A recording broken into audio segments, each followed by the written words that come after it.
وہ دوسری روایت میں ہے حضور صلی اللہ علیہ وسلم نے فرمایا کہ اللہ رب العزت فرمائے گا باستغفاری ولدکا، کہ فرمایا تیری نیک اولاد جو تیرے لیے دعائے استغفار کرتی رہی ہے، مغفرت طلب کرتی رہی ہے، اس وجہ سے اللہ رب العزت نے تیرے گناہوں کو معاف فرما دیا ہے۔ تو خوش نصیب ہوتے ہیں وہ لوگ کہ جو جانے کے بعد اپنی نیک اولاد چھوڑتے ہیں کہ جو ان کے لیے دعائے مغفرت کا اہتمام کرتی رہتی ہے۔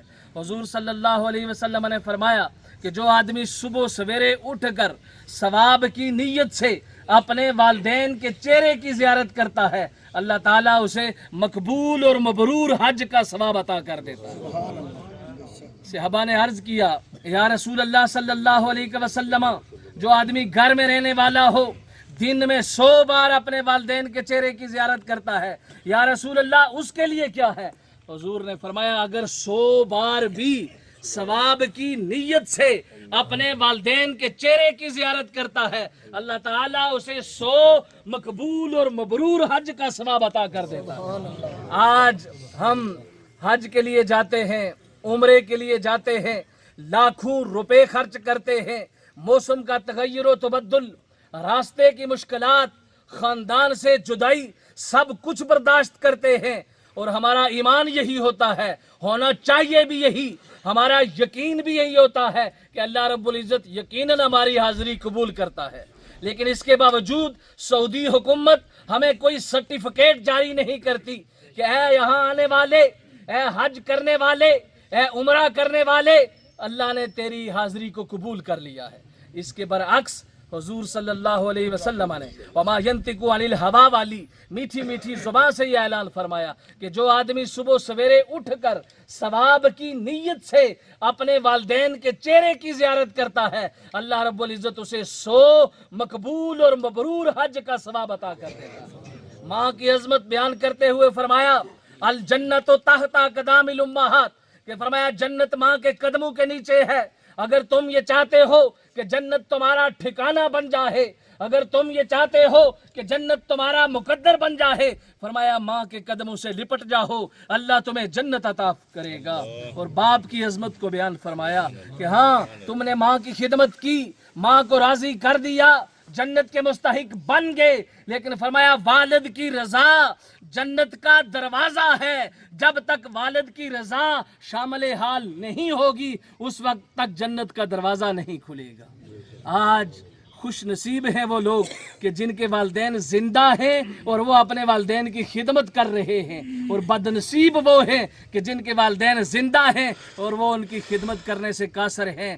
آج یہ دیکھ لیجئے خوش نصیب ہیں یہ بزرگ کہ آج اپنے ورثے میں جس طرح باقی اولاد چھوڑی ہے حافظ قرآن کی صورت میں چھوڑ کر جا رہے ہیں، اور یہی نسبت کا کمال ہے کہ آج دیکھ لیجئے 20 حفاظ کرام، 20 علماء کرام آج ان کی نماز جنازہ میں شریک ہیں۔ میں یہ سمجھتا ہوں کہ یہ سب نسبت کا کمال ہے، ایک نسبت ہے، کوئی برادری نہیں دیکھی جاتی، کوئی سیاسی تعلق نہیں دیکھا جاتا، کسی سیاسی جماعت سے وابستگی کو نہیں دیکھا جاتا۔ ہاں اگر دیکھا جاتا ہے تو ایک وہ نسبت ہے جس نسبت کی وجہ سے آج اگر کوئی سینسا سے آیا ہے، کوٹلی سے آیا ہے، دیگر دور دور سے جتنے علماء کرام آئے ہیں ایک درد لیے آئے ہیں، اور وہ درد کیا ہے؟ وہ ایک نسبت ہے۔ حضرت عمر فاروق رضی اللہ تعالیٰ عنہ، یکم محرم الحرام کو ان کا یوم شہادت، آخری بات کہنے کے بعد اجازت چاہوں گا، آپ جب امیر المومنین بنے، خلیفۃ المسلمین بنے، کعبے کا طواف کرنے کے لیے آئے، واپس جب حرم شریف سے باہر نکلے، ایک درخت کے نیچے کھڑے ہو کر رونا شروع کر دیا، اتنا روئے کہ صحابہ عرض کرتے ہیں امیر المومنین کس چیز نے آپ کو رلا دیا؟ آپ فرمانے لگے مجھے بچپن کا ایک واقعہ یاد آ گیا۔ پوچھا وہ کیا؟ آپ فرمانے لگے میں جب چھوٹا ہوا کرتا تھا یہاں اونٹ چرانے کے لیے آیا کرتا تھا، اور میں اتنا سادہ تھا کہ مجھے اونٹ چرانا بھی نہیں آتے تھے۔ ایک دن میرے والد گرامی خطاب بڑے سخت مزاج انسان تھے، انہوں نے میرا پیچھا کیا، یہاں پہنچے، میں بیٹھا ہوا تھا یہاں، مجھے پوچھنے لگے اونٹ کہاں ہیں؟ اونٹ دور دور تک نکل چکے تھے، میرا جواب دینے کے لیے میرے پاس کچھ الفاظ نہ تھے۔ آپ فرمانے لگے کہ مجھے انہوں نے اتنا مارا کہ میں بیان نہیں کر سکتا۔ آج مجھے وہ بچپن کا واقعہ یاد آ رہا ہے۔ میں تو وہ عمر تھا کہ جسے اونٹ چرانا بھی نہیں آتے تھے، آج وہی عمر ہوں۔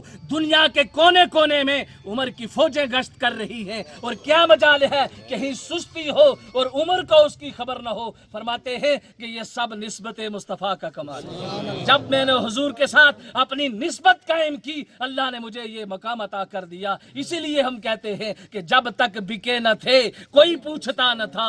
یا رسول اللہ، جب تک بکے نہ تھے کوئی پوچھتا نہ تھا، آقا تو نے خرید کر انمول کر دیا ہے۔ کہ جتنی بہاریں ہیں، آج میں یہ سمجھتا ہوں کہ اہلیان کوٹلی کتنے خوش نصیب ہیں کہ قبلہ حضرت صاحب رحمت اللہ تعالیٰ علیہ کی صورت میں اللہ رب العزت نے ہم پر کرم فرمایا اور وہ کوٹلی میں جلوہ افروز ہوئے۔ حالانکہ آپ کی آمد سے پہلے خطہ کوٹلی کو قادیانیوں کے ہاں منی ربوہ تصور کیا جاتا تھا، مستقبل کا اسے ربوہ کہا جاتا تھا، لیکن آپ آئے، اپنی سیرت اور کردار لوگوں کے سامنے پیش کیا۔ جو ایک بار آپ کے پاس آیا انہی کا ہو کر رہ گیا، اور آج دنیا اسی کوٹلی کو مدینۃ المساجد کے نام سے یاد کرتی ہے۔ اللہ رب العزت کی بارگاہ میں یہ دعا کرتے ہیں کہ اللہ رب العزت اس نسبت کو، اس سنگت کو قائم رکھے، اور یہ بزرگ جنہیں آج ہم الوداع کرنے جا رہے ہیں، اللہ رب العزت ان کی برزخی زندگی کو آسان فرمائے۔ وآخر دعوانا ان الحمدللہ رب العالمین۔